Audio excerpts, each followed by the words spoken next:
Hey everyone, it's Jacqueline at Pixie PhD. When you stay at the Villas at Disneyland Hotel, you are going to be charged a transient occupancy tax. This is true whether or not you own at Villas at Disneyland Hotel. In this video, we are going to be going over basic facts about the transient occupancy tax, and then we'll sprinkle my opinion in at the end there. Stay tuned. Thanks so much for checking out this video, and if you find it helpful, please don't forget to like the video as well as subscribe to the channel. You can then ring the bell icon to receive notifications whenever I upload new videos. We definitely got more stuff coming on Villas at Disneyland Hotel in the next month or so I hope you stay tuned. Transient occupancy taxes are actually extremely common for hotels. If you've ever looked at your itemized receipt at the end, there's usually a line for taxes. Sometimes that's broken out into several different types of taxes, and pretty much everywhere there's some type of transient occupancy tax included. In fact, transient occupancy taxes exist at Walt Disney World, just not for Disney Vacation Club. Disney Vacation Club, in my opinion, has been oddly really lucky to avoid this so far at the Walt Disney World resorts. Looking at the Villas at Disneyland Hotel specifically, the city of Anaheim imposes a nightly transient occupancy tax. For Villas at Disneyland Hotel, this is based on the number of vacation points it is required to book that stay. This additional tax is due to be paid upon checkout, and of course, as with all taxes, it can and probably will change over time, and by change, I mean increase.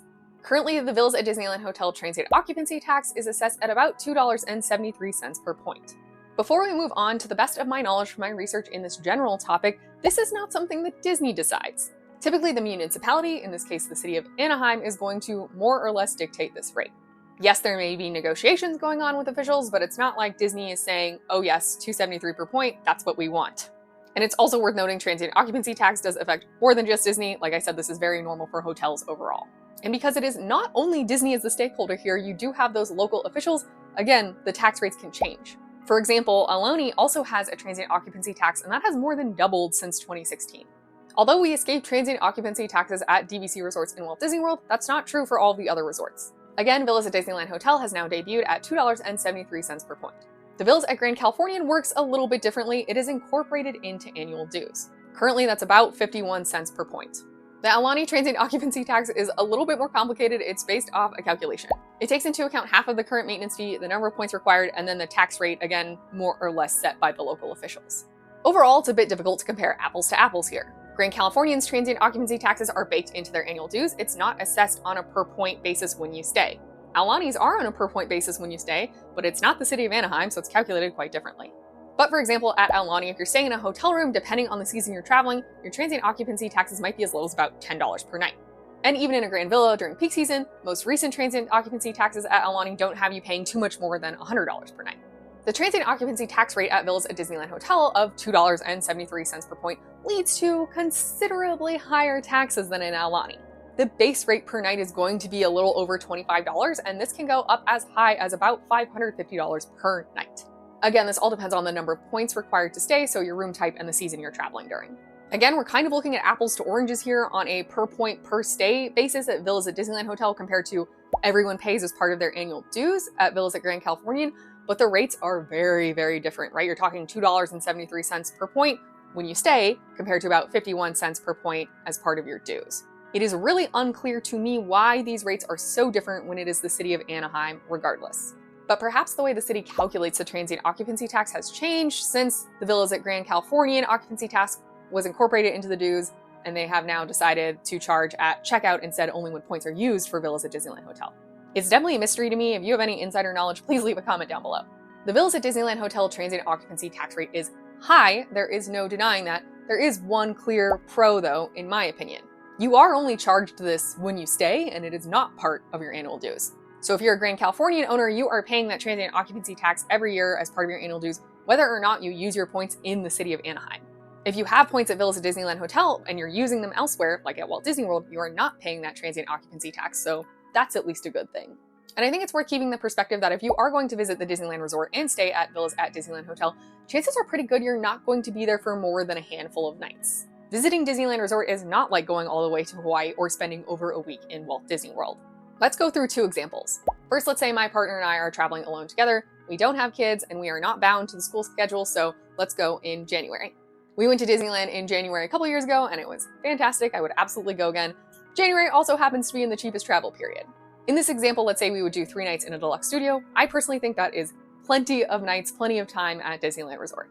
The total amount of transient occupancy taxes we would owe for this stay would be between about $100 and $175.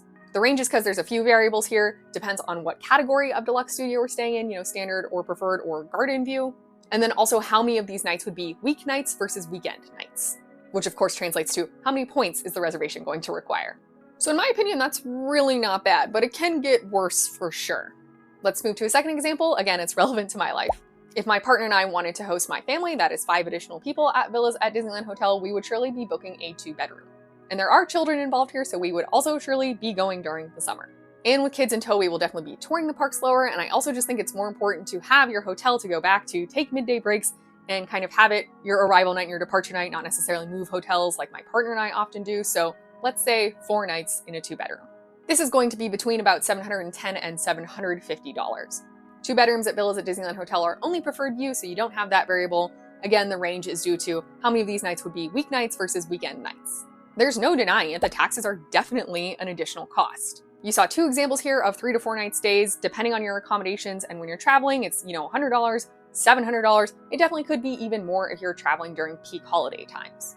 And now you've got your initial purchase price, the annual dues you pay every year, and the transient occupancy taxes when you stay. So again, it absolutely is an added cost, and it is higher than what DVC folks are used to when you're looking at Aulani or villas at Grand California. But I'm pretty shrug about it, honestly. If you're considering just that price of the transient taxes as the additional cost, yes, fine, it's an additional $150 for my partner and I to stay for 3 nights in January. But in what world am I going to get a hotel for $50 a night? It's just not happening. And for the second example, if we were hosting my family, we would need to book 2 to 3 hotel rooms probably, and I still don't think we'd be able to do that for $750. Now that was one way to look at it, assessing only the extra cost of those transient occupancy taxes. You can also factor your annual dues into this though if you're more math-based. So let's go ahead and look at that. Here I'm assuming you are interested in owning at villas at Disneyland Hotel. Those 2023 dues are about $9.06 per point. So then you add that into your transient tax of $2.73 per point to come up with your annual dues plus transient tax per point rate of $11.79 or so. Going back to that first example, again, we have a 3-night stay in January in a deluxe studio. This will range from 42 to 65 points to book. Let's go with 49 points as an example here.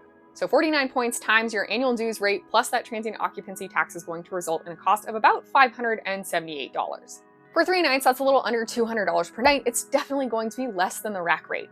And that would be the rack rate of the deluxe studio or even just a hotel room in the villas at Disneyland Hotel, unless you find a screamin' deal. Moving on to our second example then, remember that was 4 nights in the summer in a 2-bedroom villa. This will cost between 260 and 276 points, again, depending on how many weekend nights versus weeknights this 4 nights encompasses. Let's go with 268 points. 268 points multiplied by your per point rate of your annual dues plus the transient occupancy taxes is going to result in a little under $3,200. That definitely starts to hurt a little more. It is a lot of money, there is no denying that. And if you're super numbers based, you may also want to be factoring in your initial purchase price somehow. There's a lot of different ways you can slice and dice this. It's kind of similar to your break-even point. There's a lot of different ways you can choose to calculate this. Personally, I would take my total initial purchase price, closing costs included, figure out how many points lifetime that is, and then divide that out to get your per point lifetime initial purchase price cost and add that in here. I'm not going to go over this in extreme detail though, because I think that's a little too much math for most people, but you get the gist. If you want to add in costs and costs and costs, you absolutely can continue to do that. And yes, this almost $3,200 in annual dues and your transient occupancy taxes for this 2-bedroom hurts, but it is still probably less than rack rate for a 2-bedroom villa at villas at Disneyland Hotel. I couldn't compare exact dates here, but at least for the dates that have been released for the 2-bedroom villas, it looks like that rack rate is probably around $2,000 per night. So you probably are still saving a decent amount of money. Back to my opinion and my philosophy and my kind of shrug moment about this. When the transient occupancy taxes were released to the public, there was a lot of commotion online. And fairly reasonably so. Again, it is higher than what we've seen before. Certainly no one was braced for this. Current DVC owners who are considering buying into villas at Disneyland Hotel saw this as a huge added cost and a big negative. But I think a lot of this is how you view the cost of the timeshare. To me, a timeshare is more than just the monetary value of your savings. For me, it's really an investment in my future vacations, knowing that we're going to have these points to go on them for 50 years to come, and especially in this case, being able to host my family out on the West Coast closer to where they live. And I think your philosophy around money may also dictate how you feel about this a little bit. When I buy a timeshare, I feel like I have made that initial purchase price and that money is gone. I don't really factor it into other calculations. Like, we paid the 30 grand, it is gone. And I am going to pay my annual dues every year, every January, regardless of if I use those points at villas at Disneyland Hotel, if I rent them out, or if I use them at Walt Disney World, etc. Much like a homeowners association costs, annual dues are just kind of part of the gig to me. Like, I'm paying them no matter what. So for me, mentally, it really is just about the extra cost of the transient occupancy taxes, which for the example is relevant to my life, which we went over here. It's not great, but it's not that big of a deal. Certainly if just my partner and I are traveling, and if we're able to do that in low season, $150 is nothing. That is not a problem. But even hosting my family for 4 nights in the summer, sure, it's closer to $750. That's definitely a real cost, but it's definitely still something I can afford. Absolutely, villas at Disneyland Hotel is not the best monetary value for your DVC price and purchase. And the transient occupancy tax rate plays a huge deal in that. So if you're looking at DVC really just to get points and you want to get the most value out of your money, villas at Disneyland Hotel is not it. And yes, the transient occupancy tax is a problem for you. But I've always held the strong opinion that you choosing a home resort should be about where you want to stay. So it really comes down to, what do you value in your DVC contract? Do you just want literally the best bang for your buck? Because then yeah, villas at Disneyland Hotel isn't it. But if you definitely want to be able to stay in DVC accommodations at Disneyland using DVC points, this might be your best bet. The other factor in the shrug attitude about these taxes that's big for me is I think it's important to maintain perspective. If you can afford a more than $10,000 purchase on something that's not a necessity, it's not a home, it's not a car to get to work, it's a timeshare, it's vacations, it's definitely fun money, you have quite a lot of disposable income. And if you can afford to throw $10,000+ on a timeshare, then I really just don't think the added cost of the transient occupancy taxes are a big deal. And I'm speaking on behalf of myself here. I'm absolutely including myself in this very privileged group. We are dual income, no kids, and we have no meaningful debts because our parents paid for our college expenses. So we definitely have disposable income. We are able to save fairly aggressively to buy something silly and fun like a timeshare. And if it means using that timeshare costs an extra few $100s, that's fine. The assessed transient occupancy tax rate is definitely annoying and it seems egregiously high. I totally agree. We are absolutely allowed to be frustrated by it, for sure. But it's really not the end of the world. Again, it is a timeshare. And unlike the transient occupancy taxes at villas at Grand Californian, which are incorporated into your annual dues, these transient occupancy taxes are applicable to everyone staying at villas at Disneyland Hotel. It's not only assessed out to owners, which I think is kind of fun, yay equity. And this also means Anaheim is actually only collecting those taxes when you stay at villas at Disneyland Hotel.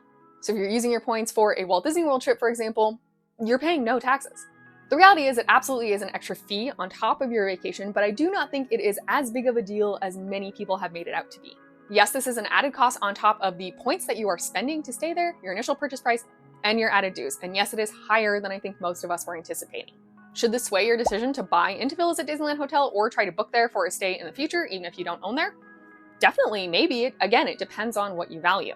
Some of the commotion I'm particularly disturbed by are folks online who are so vehemently against the transient occupancy tax that they are seeking out people who are excited to become owners and telling them explicitly they should not buy, we should be boycotting this, you shouldn't like this, here's all the reasons why the transient occupancy tax is terrible and you shouldn't own. Assess your own situation, absolutely, and if this tax means that this is not a good choice for you, great. I'm really glad that you have factored that in. But don't bully other people into trying to agree with your point of view if this is something that they really want. Let people have their joy. And really, at the end of the day, going back to the privilege, and if you can drop $10,000+ on a timeshare, you're probably pretty well off, and rich people don't have real money problems. So yes, of course the transient occupancy tax is annoying and I wish it didn't exist or I wish it was lower, but if I'm hosting my family and I have to drop an extra $750 to do it, who cares? Again, I think it just comes down to what you value. For me, we have disposable income, so that's money to be spent. And if I can spend it making magical memories for my family, I think that is a fantastic use. I'll leave a link in the description below with a full table of transient occupancy taxes so you can see that and assess it for yourself. For sure, it may sway your decision to buy into villas at Disneyland Hotel or to use your points to stay here. But let's keep some broader perspective in mind and also remember that everyone has their own priorities, their own values, and their own budgetary situation. I hope this has been informative and I would love to hear your opinion about these transient occupancy taxes. Let's please do keep it civil in the comments though. If there is any strong hint in the comments of bullying people who are still excited about villas at Disneyland Hotel and want to buy in despite the taxes, I will delete your comments. And if you do have any insights about how the transient occupancy tax rate was decided upon by the city of Anaheim, I would love, love, love, love to hear that. Thanks so much to everyone who has liked the video and subscribed to the channel. More villas at Disneyland Hotel content is coming. May the rest of your day be magical, and we'll see you real soon at Pixie Dust PhD.